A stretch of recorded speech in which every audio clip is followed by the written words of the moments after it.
Madrid está lleno de lugares cargados de historia. Y de rincones ocultos a plena vista. Y alguien tenía que contarlos. Soy Lorenzo Gallardo. Soy David Botello. Y esto es El Punto sobre la Historia.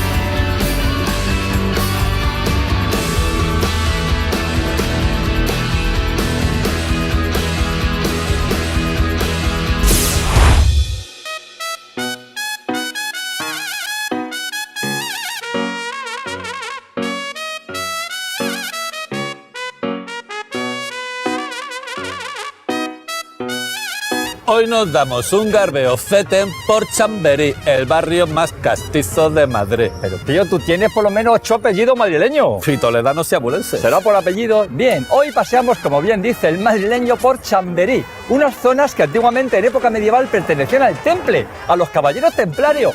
Pero ojito, que nadie venga aquí a buscar el Santo Grial, que no. ¿Y por qué se llama este barrio Chamberí? Pues hay varias razones. Una de ellas dice que María Luisa Gabriela de Saboya, la primera mujer de Felipe V, echaba de menos su tierra natal. Y entonces encontró a las afueras de Madrid un paraje que le recordaba a la capital de Saboya, Chamberí. Y cuando quería venir hasta aquí, le decía: Felipe, vámonos a Chamberí. Y así se ha quedado. Bueno, vais a flipar con el paseíto de la ruta que tenemos por el barrio de Chamberí y alrededores. Vamos a hablar de princesas de cuento, revoluciones sangrientas, los misterios del hielo en Madrid y algún secretito que otro sobre Napoleón. Estaciones fantasmas, interrogatorios nazis, pero antes vamos a empezar por el Museo Arqueológico Nacional.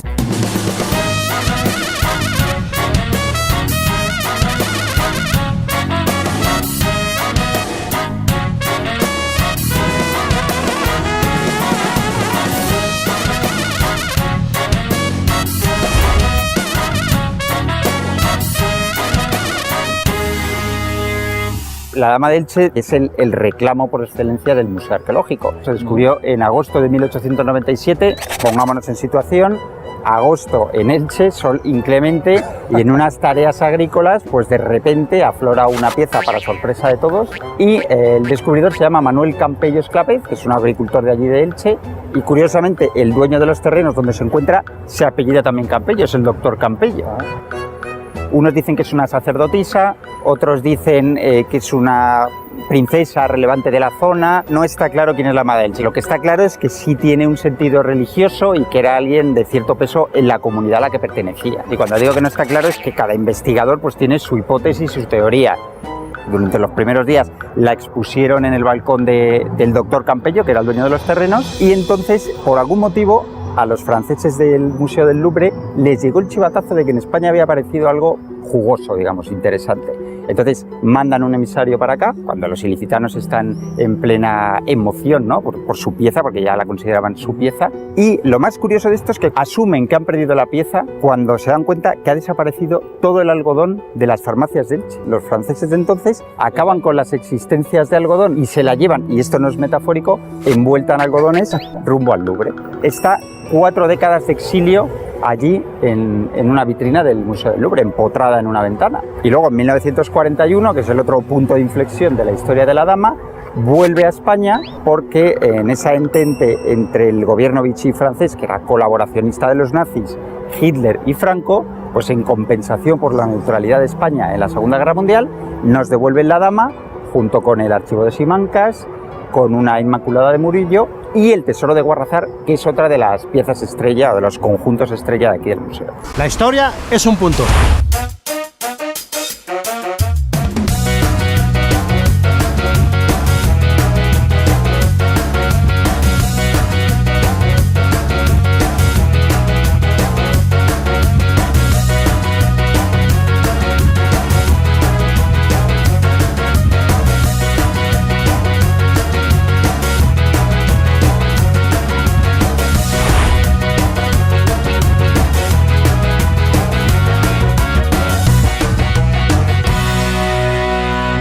Estamos aquí en la calle de Fuencarral, Y en esta calle tenemos ahí una placa que nos dice que hubo una madrileña que era la mujer de Simón José Antonio de la Santísima Trinidad de Bolívar Ponce y Palacios Blanco, que era como se llamaba, de nombre artístico Simón Bolívar. ¿Cómo Simón Bolívar? Sí. Esta señorita madrileña se llamaba María Teresa Josefa Antonia Joaquina Rodríguez del Toro Ainza. Nació aquí en Madrid, vivió en esta casa que lógicamente el edificio ya no corresponde con el de la época, que perteneció al marqués de Murillo, don Pedro de Astrearena, que decían los madrileños: las casas de Astrearena, mucha fachada, poca vivienda. Vivió en un bajo esta señorita y fue a través de un primo hermano que conocía a Simón Bolívar, donde le conoció. Él tenía 17 años y ella 19, y lógicamente Simón Bolívar quedó cautivado. Dijo: qué joya sin tacha y de inestimable valor. Se quedó totalmente prendado. Hay un problema por parte del padre de ella, que vamos a ver, que él era menor de edad, tuvieron que esperar, se casó él con 19 años y ella con 21. Se casaron en lo que es la calle Gravina, esquina con Luis de Góngora. Hay una placa donde ahí estuvo la primitiva iglesia de San José, la que estaba en el teatrillo del Palacio del Duque de Frías. Ahí fue donde se casaron en el año 1802.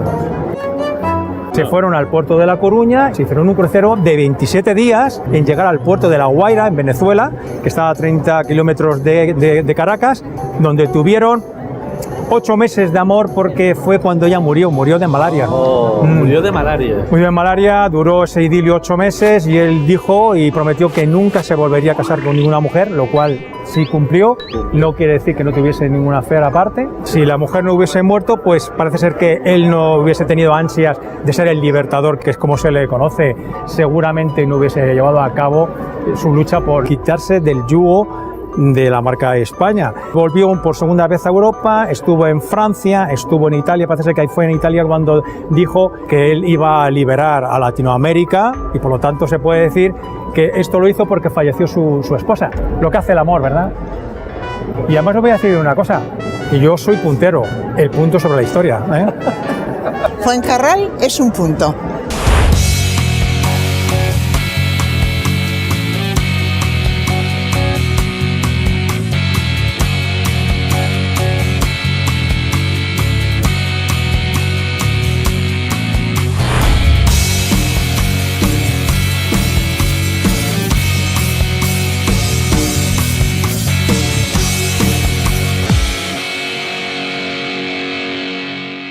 En este edificio, don Benito Pérez Galdós puso una pequeña editorial que llamó, para no complicarse la vida, Obras de Pérez Galdós. Don Benito llevaba 30 años escribiendo, era un autor consagrado y tenía problemas con su editor. Entonces pensó que era buena idea vender directamente sus obras. Don Benito hizo grandísimas tiradas de libros, que dejó en depósito a libreros de poca confianza. Se encontró con 60.000 libros, uno encima de otro, imaginaos. Uno sin vender y otro sin cobrar. Y ya sabéis lo que pesan los libros en las mudanzas. Se cuenta que antes de cerrar, Galdós estrenó una obra en el Teatro Español con tanto éxito que sus seguidores le cogieron a hombros y cargaron con él hasta aquí, gritando ¡Viva Galdós! ¡Viva Galdós! Hasta que uno de los que cargaban con él dijo que viva, pero que viva un poquito más cerca. ¡El punto sobre la historia!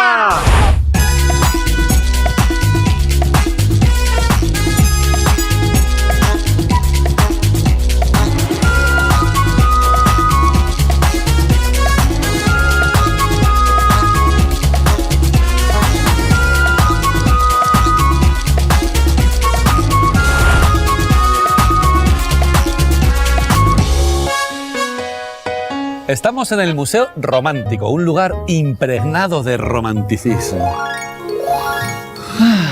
Que no, chavales, no os equivoquéis, no es este tipo del romanticismo del que estamos hablando. Hablamos del romanticismo, la cosa artística de la época de Larra, de Bécquer, de Espronceda, con esa forma tan arrebatada de ver la vida.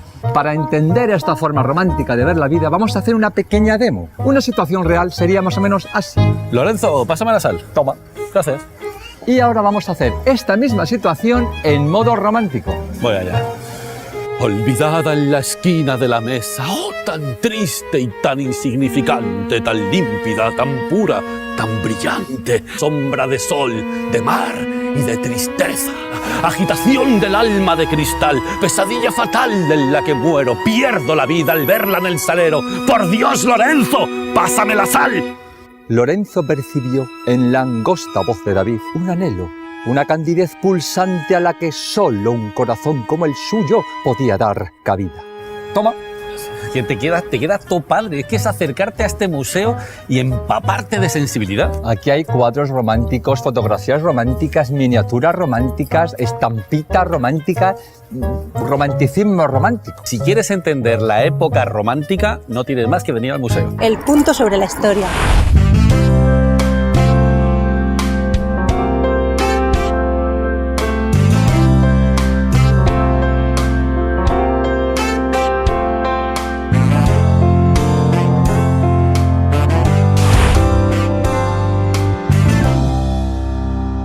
Estamos en la calle Zurbano, que no es una calle como las demás. El prestigioso New York Times lo ha dicho muy clarito y muy en inglés. Esta es una de las mejores calles de Europa. Vamos a expresar nuestra admiración. ¡Oh! Yo no sé tú, yo es que paseo por esta calle y me siento mejor persona, huelo mejor. Bueno, pues vamos a ver el Palacio de Zurbano. Vamos. Hoy pertenece al Ministerio de Fomento, pero es más conocido porque aquí nació Fabiola Fernanda María de las Victorias Antonia Adelaida de Mora y Aragón, más conocida como Fabiola. ¿Es para besarle o no es para besarle? Hoy cuesta imaginar el nivel de popularidad que alcanzó Fabiola. Es que no había revista que no tuviese en la portada a Fabiola. Fabiola de Mora era el espejo en el que en aquella época se miraban millones de españolas. Ella siempre confesaba que era una españolita como las demás, con un yate como las demás, con 20 títulos de Grande de España, como cualquier españolita. Un buen día esta princesita española conoció a un belga, que ya en sí mismo es una hazaña. Él se llamaba Balduino, ella Fabiola. Él se convirtió en rey de los belgas. Bélgica fue parte de aquel Flandes que tanta guerra dio al Imperio Español en los siglos XVI y XVII. Lucharon a muerte con uñas y dientes para no tener un rey español. Y resulta que en 1960 un belga tirillas y miope se enamora de una española que se convierte en reina de Bélgica. Justicia histórica. El punto sobre la historia en esta labor de exégesis de textos ha encontrado el documento perfecto, el momento en el que se conocieron Balduino y Fabiola. Hola, ¿cómo te llamas? Fabiola, ¿y tú? Balduino. Encantado. Igualmente. Esto es lo que podríamos llamar un documento picueto. La boda de Balduino y Fabiola generó otro momento histórico. Fue la primera emisión en directo que llegó a España vía Eurovisión. Poco antes se había disparado la venta de televisores solo para ver este evento. Se calcula que había 1 millón de aparatos y todos ellos, el 100%, viendo la boda. Hoy en día, para tener un 100% de audiencia, tendré que salir, ¿qué te digo yo? Belén Esteban comiéndose un donut desnuda en un trapecio en Nochevieja durante las campanadas mientras España gana al final del Mundial y Bettino Osborne le da un tartazo a Obama o viceversa. Ni por esas. Y ahora una anécdota. La marquesa, la madre de Fabiola, tenía un gran corazón y se dedicaba a recoger a los perros y gatos abandonados que encontraba por el barrio y se los traía aquí para alimentarles y darles su amor. Algunos de ellos están enterrados en otra esquina del jardín, pero aquí estamos donde está enterrado Jokey, su favorito, así que hemos venido aquí a presentarle nuestros respetos. Respect. La historia es un punto. El punto sobre la historia.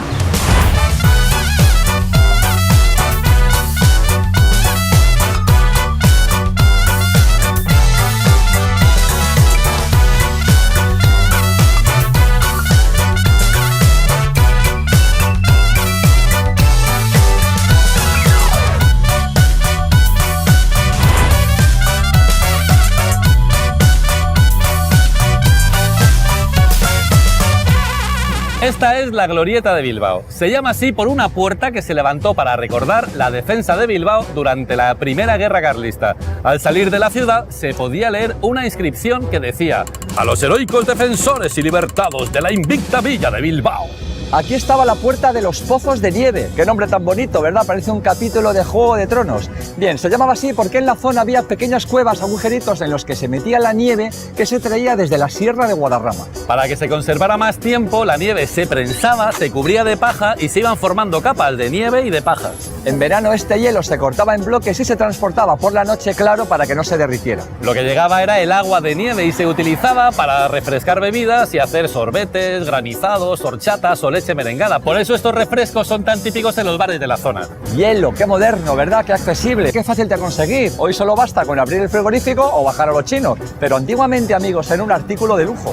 Imaginaos a los trabajadores ahí, sin guantes, sin catiuzcas, sin forro polar. Se pasaba viruji trabajando para el hielo. Este, por supuesto, era hielo legal, el que pagaba impuestos, ¿no? Porque como en todas las cosas había contrabando ilegal de hielo. Que digo yo, ¿cómo se puede disimular el hielo cuando te cachean?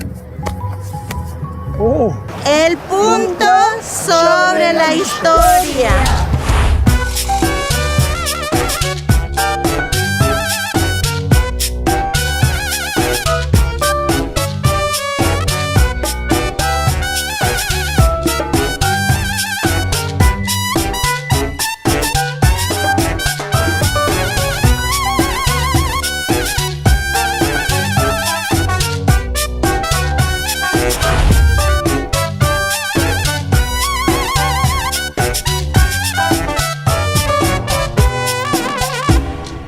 Estamos en los teatros, Teatro Luchana. Es mi hábitat natural. El teatro. El teatro. Has nacido en un... He nacido para bailar. ¿Y cómo? Oye, la verdad que tiene un ambiente que huele a teatro y tiene su rollo, ¿no? Que se llama Luchana por la famosa batalla de Luchana. Pensaba que nos traías aquí a hablar de algo de baile y no, nos vas a hablar de la batalla de Luchana. Bueno, podemos mezclar un poco de baile y un poco del porqué de la batalla de Luchana en Bilbao.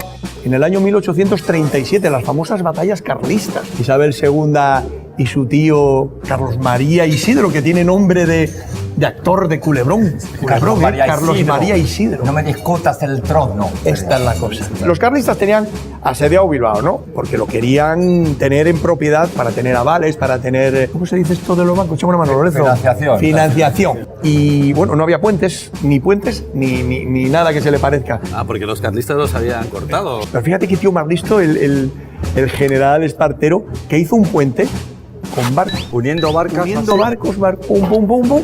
Por encima del río Nervión bajaba un submarino. Bomba la. Ahí hicieron el famoso puente aquel con los barcos.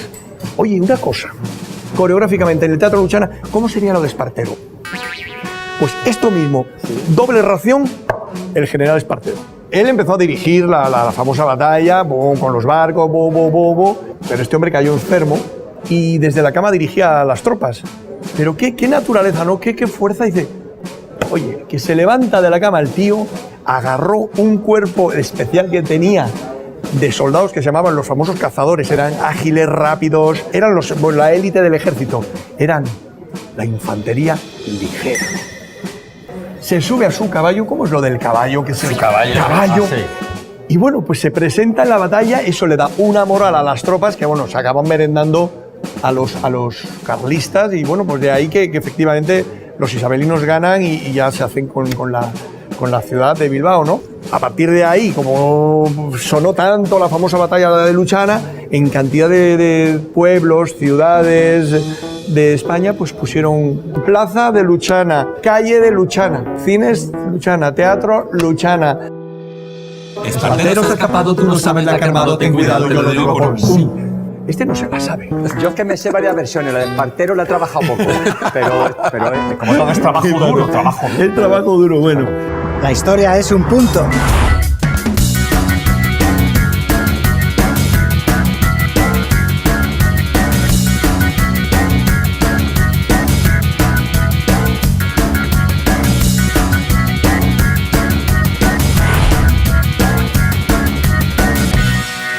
Estamos en la estación de metro de Chamberí, una estación muy interesante porque nos hace viajar en el tiempo. De hecho, podemos recordar pleno siglo XX, época de Alfonso XIII, inauguración de la primera línea de metro de Madrid. En octubre de 1919 se inaugura el metro de Madrid y Alfonso XIII, muy bien engalanado, pues va a recibir una sesión de fotos. Claro, la fotografía en esa época no es como ahora, ha cambiado mucho. De tal manera que las fotos no salieron del todo bien. Alfonso XIII salió mal en la foto, porque salió con los ojos cerrados. Por lo tanto, hubo que retocarlo de alguna manera y le pintaron los ojos sobre la foto en la que los tenía cerrados. Hubo que hacer un pequeño Photoshop. En 1919 se establece el ferrocarril metropolitano, de ahí el nombre, de ahí que todos conocemos este metro como metro. En esa época había 8 estaciones, no todas eran iguales, algunas de ellas estaban a cielo abierto y otras, a medida que nos acercábamos a Sol, eran estaciones subterráneas, donde había que hacer una obra de enjundia para poder intentar soterrar el tramo de metro que salvaba los pozos, los espacios de acuífero y todo lo que sería la infraestructura que fue creando Madrid con el paso de los siglos. Tenemos el privilegio de tener en Madrid una piedra sobre la que se puede trabajar en profundidad y eso es importante a la hora de crear el metro. Tenemos una profundidad en Cuatro Caminos de casi 50 metros. Tenemos a Antonio Palacios, un gran ingeniero, un gran urbanista que va a ser quien diseñe las primeras estaciones. Él quiso colocar este tipo de azulejo porque este blanco ayudaba a las personas que no estaban habituadas a estar bajo tierra, de tal manera que esa sensación de claustrofobia desaparecía gracias al uso de estos materiales que en la época, desde luego, eran una innovación. El metro tiene curiosidades varias, muchas muy interesantes. Los jefes de estación eran hombres, pero las taquilleras eran mujeres. Las taquilleras estaban en lugares como este y eran las que controlaban que las personas entraban después de haber adquirido su billete.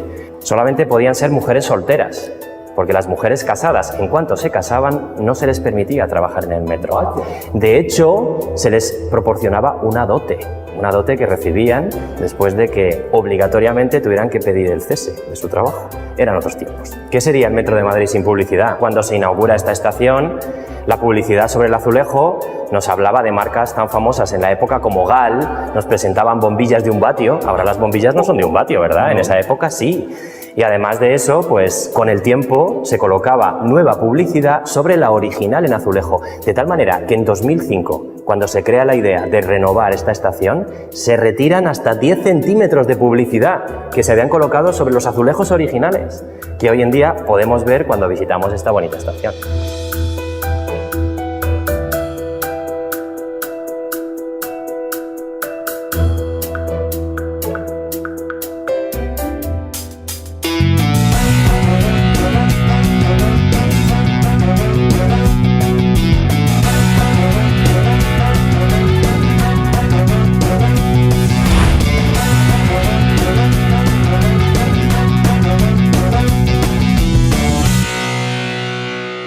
Estamos en el epicentro del barrio, en este templete maravilloso en la mismísima plaza de Chamberí.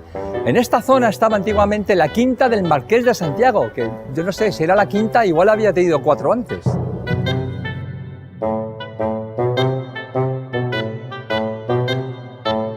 La quinta del Marqués de Santiago fue utilizada por los oficiales franceses durante la Guerra de la Independencia como cuartel general. Aquí estuvo el poderoso regimiento militar de Chambéry, llamado así por la capital de Saboya. Puede que este nombre sea el que dé origen al nombre del barrio. Aquí pasó noches de estrategia y mal dormir un tipo bajito, nervioso y francés que llevaba un traje muy apretado y un sombrero raro. ¿Sarkozy vestido de torero? No, hombre, no, Napoleón. Desde aquí dirigió el asalto definitivo a Madrid. Y de un bajito vamos a un largo caballero que nació aquí. Fue un político y líder sindical de izquierdas, presidente del gobierno de la República durante la Guerra Civil. No os perdáis su movida durante la Segunda Guerra Mundial. El tipo estuvo en un campo de concentración nazi a los 74 años. Allí en el campo de concentración tuvo el honor, es un decir, de ser interrogado, es otro decir, por uno de los nazis más malos que se recuerdan, Klaus Barbie. ¿Cómo sería el tío para destacar como malo entre los nazis? Es que era un nazi malo de las SS, de la Gestapo, vamos, más malo que la quina. Nos gusta mucho esta escultura porque posiblemente sea la única estatua dedicada a una actriz de comedia. Loreto Prado vivió la edad dorada del sainete. Los hermanos Álvarez Quintero escribieron sobre ella. La escena está sin luz y sin aroma. Óyese dentro confusión y gresca. Y tras la risa bulliciosa y fresca, la alegre cara de Loreto asoma. Era muy graciosa y junto a Enrique Chicote hizo reír a los madrileños durante 50 años. La historia es un punto.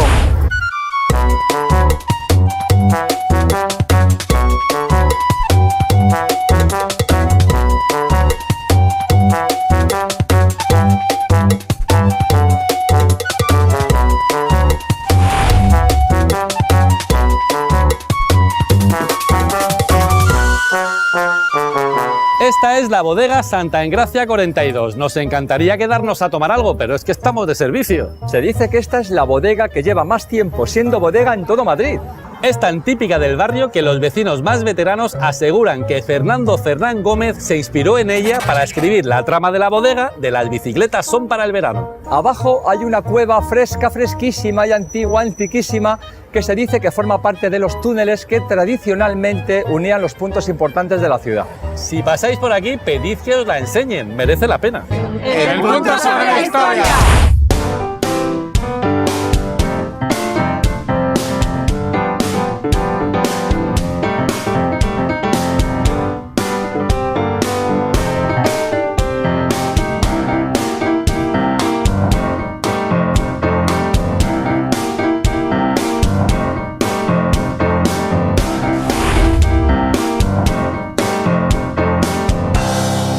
Este es el parque de Enrique Herreros. Enrique Herreros era un ilustrador y cineasta que era muy conocido por sus ilustraciones que publicaba en la revista semanal La Codorniz, una revista humorística que, como ellos mismos autodefinían, era la revista más audaz para el público más inteligente. Pero lo que realmente hacía que Enrique fuera conocido era porque fue el que creó aquellos maravillosos carteles que veíamos en el cine cuando estábamos en la Gran Vía, que nos retrotraían al Hollywood antiguo y no estaba a nuestro alcance. Aquí también se trasladó desde la Plaza de la Cebada el parque de ejecuciones. Aquí se ejecutaba gente. Aquí se ejecutaba gente y entre otras muchas personas que se ejecutaron aquí, se ejecutó al cura Merino. Había dos curas Merino, uno bueno y otro malo, y este es el cura malo. El cura Martín Merino pues era un cura que estaba bastante lejos de la vida eclesiástica, de hecho se dedicaba más a la usura que a la iglesia. Vamos, era un pieza de cuidado. Una buena mañana se despertó, que cogió un estilete, se lo metió debajo de la sotana y se coló en el Palacio Real y le asestó una puñalada a la reina Isabel II. Pues la buena suerte tuvo la reina, que llevaba un corsé porque ella tenía aquella estilizada de figura que llevaba, y el estilete dio en una de las ballenas del corsé y salvó la vida gracias a esto. Y el otro punto que ocurrió en este lugar es que aquí se inició la revolución conocida como la Revolución de la Vicalvarada, ¿vale? Que fue una revolución militar emprendida por los generales Espartero, Dulce y O'Donnell. Era una revolución que se levantaba contra el gobierno de Isabel II, que estaba en manos del general de Sartorius. Iniciaron una revolución militar que, como ellos mismos dijeron en el manifiesto de Manzanares, lo que pretendían era más o menos la libertad de imprenta, pues acabar con la corrupción e incluso controlar un poco los impuestos indirectos. Vamos, lo que se conoce ahora hoy en día como un programa electoral, pero que bajo las armas pues parecía aquello un poco quítate tú para ponerme yo, lo de siempre. Y de hecho fue tan caótico aquella revolución que en Madrid empezó a conocerse como montar una vicalvarada cada vez que se montaba algún acto que no estaba muy bien organizado, y de ahí viene aquella expresión. La historia es un punto. El punto sobre la historia.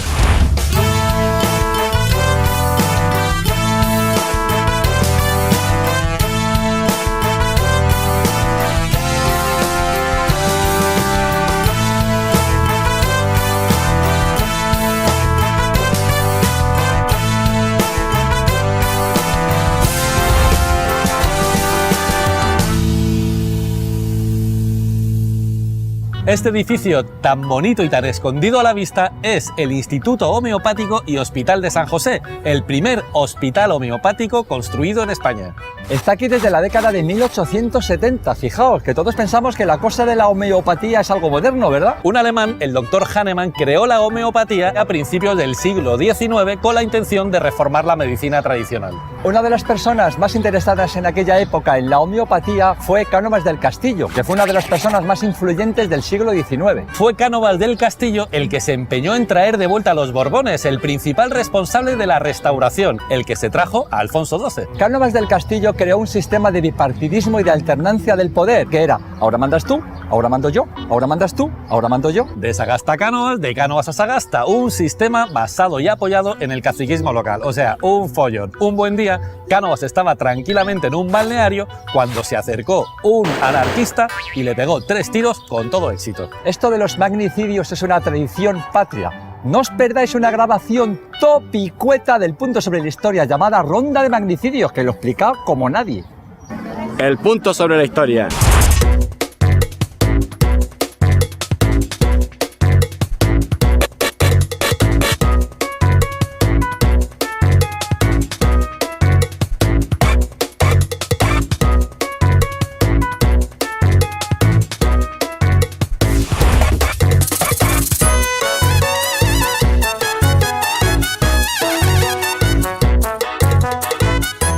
Bueno, pues mirad qué a gustito estamos aquí en la plaza de Olavide. Un poeta dijo de esta plaza que es el corazón secreto con el que late Chamberí. Es muy bonito, pero esto, amigos, no da para más. Os esperamos en la ruta que viene del punto sobre la historia, aquí, en Telemadrid.